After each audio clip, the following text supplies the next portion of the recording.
Welcome back. With just 5 weeks to go until Halloween, that's crazy. It's prime time to decorate your house, but instead of spending big bucks on decorations you only use once a year, why not just make them yourself? We all have time. We can't go anywhere. Joining us with some DIY decor ideas for Halloween is local mom blogger, our good friend, mom of three, singer, songwriter, Academy Award winner, author, Melissa Saigh, everyone. Good morning, Melissa.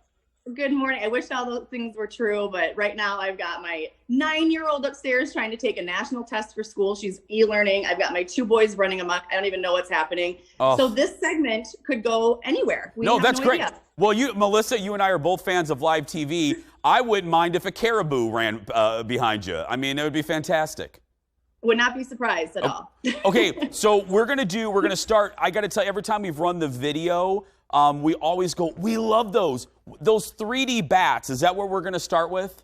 Yes. So I have them right here. These are so great. I saw this idea last year and I wanted to do it super bad, but I never got around to doing it. So this year I just went on Amazon and I ordered these little 3D bats. They come in different sizes. I think it was for 50 of them under $8 on Amazon. And then you just take them, you can put them outside on your front door, you can put them on your mantle, but you start toward the bottom and you just put a ton of little bats together and then cascade up your mantle or your wall or your door. So it looks like the bats are kind of like flying out of your house or flying out of the fireplace.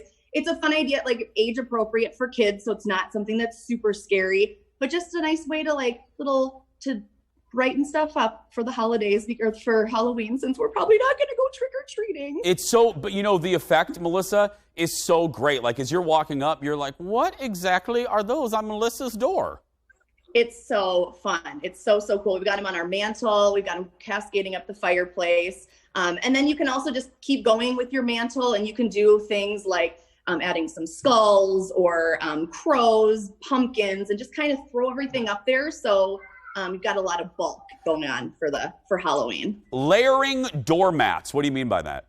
Yes. Okay. So this is super fun. I have used this buffalo plaid undermat that I got on Amazon as well. I use it for every single season. And then on top of it, you can put your regular doormat. So if you want to change your mats up for the seasons, we've got this little pumpkin, hey there, pumpkin mat that we got from Oh Trendy Baby. So you can put this mat on top of like a buffalo plaid mat to give it a little bit more bulk, a little bit more texture, so it's not just a flat doormat. I like that. And again, easy. We all have a doormat, and we just probably have one of those rugs laying around. Exactly. Or you can get a piece of cloth from the fabric store and just cut it up into like a nice little rectangle and throw it on underneath your mat. Melissa, there's something on my card that I never thought I would see on a card for our show, and it says skulls in jars. You know, that's what we like to do around here. We like to take some skulls and put them in jars. So I got these, they're called a pocket. Oh my goodness, I'm not going to be able to say it. Apothecary. Apothecary, yes. Apothecary. Yep, I got these from a fabric store a while ago. I use them again for every holiday, for Christmas decorating. But all I did is I took some of this Spanish moss.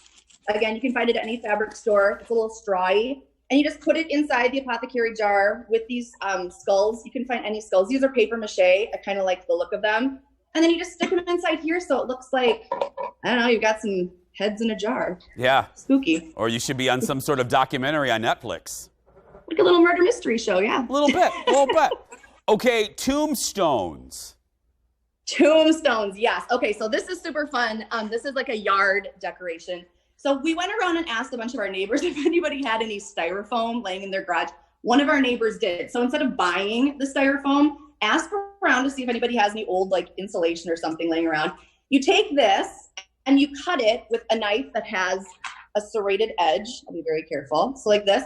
And you do not need to be perfect with this at all. You want it to look like stone. So you cut it. It's going to make the most disgusting sound, so I'm not going to do it right here. But you cut it, make it look kind of jaggedy. Then you're going to take any kind of gray paint over the entire styrofoam. And then you've got yourself, sorry, I put it way over here, a nice little tombstone that you can put in the yard. We have some pictures too. You can put funny names on there like, I'm a goner, been better.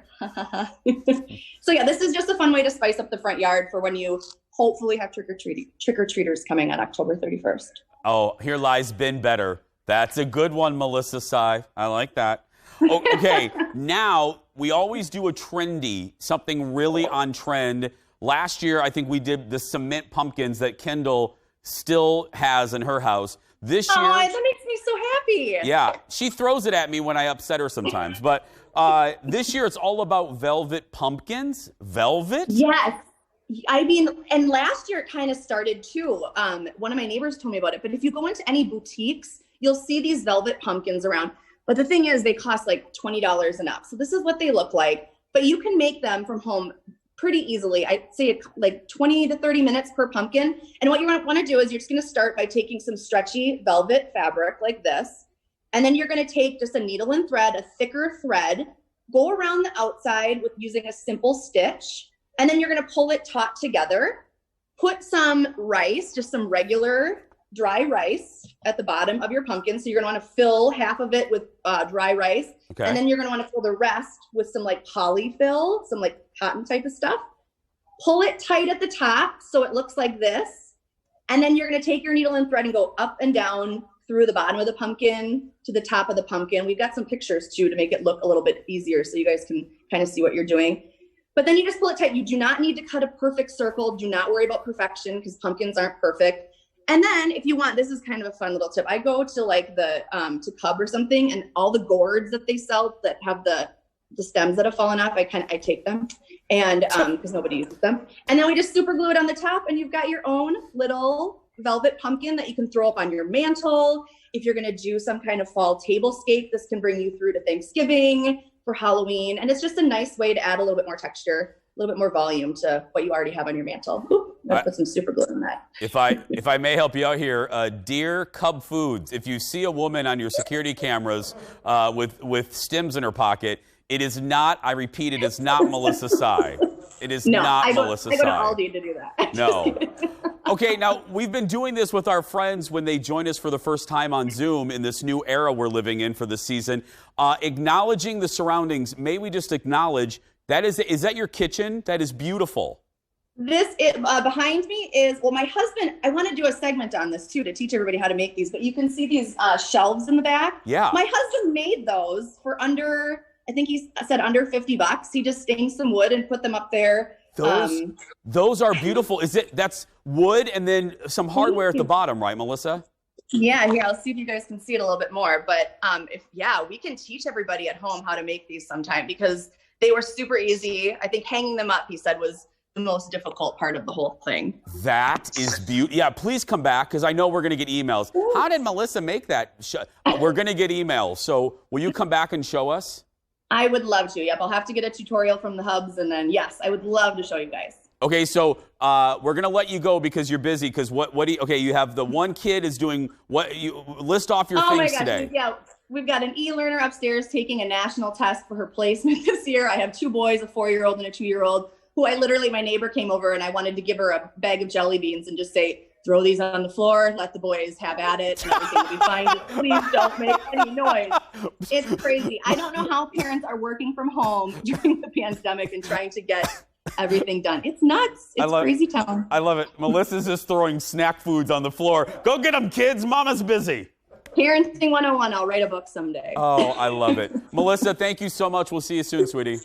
Thank you. Good to see you. Good to see you. You can follow Melissa on Instagram. You can find her at Melissa Saigh. And all of her ideas are also on her blog, minnesotababy.blogspot.com. And in the 5 years of this show, 6 years, that's the first time I've ever rode. See? Now I messed up. It's the first time I've ever said that correctly. And now I messed it up. I won't mess up the next segment, I promise. We'll be back right after this.